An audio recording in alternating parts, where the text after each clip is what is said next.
ఒకటయ్యే వేళనా వైభోగం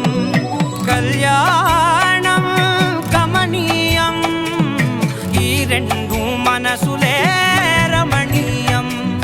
ముడే ముళ్ళట ముడి పడుతుంటే ముచ్చట